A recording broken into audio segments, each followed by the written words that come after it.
बीते रोज काले की ढाल क्षेत्र में हरियाणा से आए पर्यटकों के साथ हुई मारपीट की घटना ने स्थानीय स्तर पर हड़कंप मचा दिया था।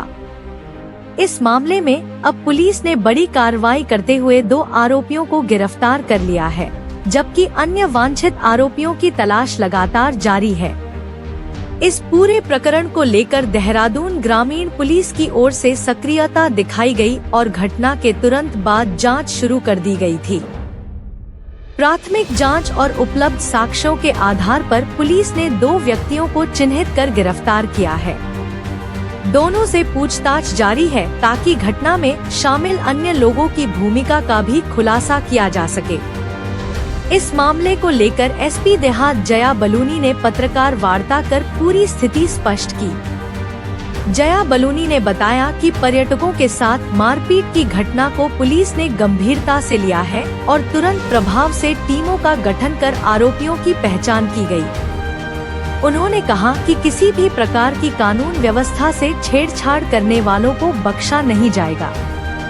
एसपी देहात ने जानकारी दी कि घटना के बाद आसपास के सीसीटीवी फुटेज, स्थानीय लोगों के बयान और तकनीकी साक्ष्यों के आधार पर जांच आगे बढ़ाई गई। इसी आधार पर 2 आरोपियों को गिरफ्तार कर लिया गया है। बाकी आरोपियों की पहचान भी कर ली गई है और उनकी गिरफ्तारी के लिए दबिश दी जा रही है। पुलिस अधिकारियों के अनुसार यह घटना अचानक विवाद बढ़ने के कारण हुई, जिसमें कुछ स्थानीय लोगों और पर्यटकों के बीच कहासुनी हुई थी। बाद में मामला मारपीट तक पहुंच गया, जिससे क्षेत्र में तनाव का माहौल बन गया था। हालांकि पुलिस की त्वरित कार्रवाई के बाद स्थिति को नियंत्रित कर लिया गया। एसपी देहात ने यह भी कहा कि पर्यटन स्थलों पर इस तरह की घटनाएं बेहद गंभीर मानी जाती हैं, क्योंकि इससे न केवल क्षेत्र की छवि खराब होती है बल्कि बाहर से आने वाले पर्यटकों का भरोसा भी प्रभावित होता है।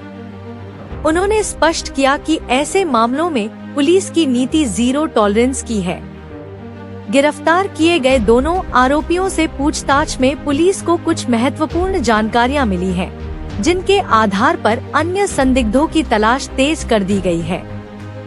पुलिस टीमों को अलग अलग स्थानों पर दबिश देने के निर्देश दिए गए हैं और जल्द ही सभी आरोपियों को गिरफ्तार करने का दावा किया जा रहा है।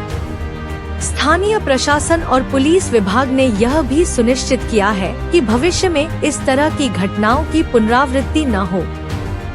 इसके लिए क्षेत्र में पुलिस गश्त बढ़ा दी गई है और संवेदनशील स्थानों पर अतिरिक्त बल तैनात किया गया है।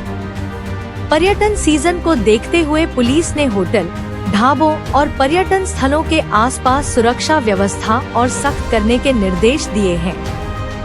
साथ ही स्थानीय लोगों और व्यापारियों से भी अपील की गई है कि वे किसी भी विवाद की स्थिति में कानून अपने हाथ में न लें और तुरंत पुलिस को सूचना दें। इस घटना ने एक बार फिर यह सवाल खड़ा कर दिया है कि पर्यटन स्थलों पर सुरक्षा व्यवस्था को और अधिक मजबूत करने की आवश्यकता है। पुलिस का कहना है कि आने वाले दिनों में निगरानी व्यवस्था को और आधुनिक बनाया जाएगा ताकि किसी भी अप्रिय घटना को समय रहते रोका जा सके।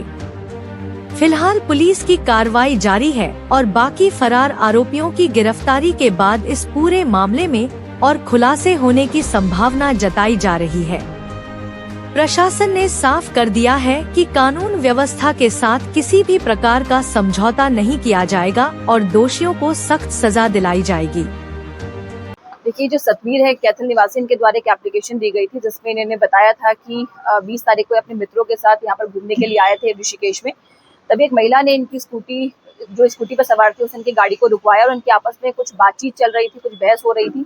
इसी बात पर आसपास के लोग जो थे कुछ इकट्ठा हो गए और वहां पर जो भीड़ थी उन्होंने इनके साथ गाली गलौज और फिर मारपिटाई करने लगे और मारपिटाई करने के बाद फिर इनके साथ अमर्यादित रूप से इनको निर्वस्त्र करके इनके साथ जानलेवा हमला इन पर किया और इनकी गाड़ी तोड़ दी।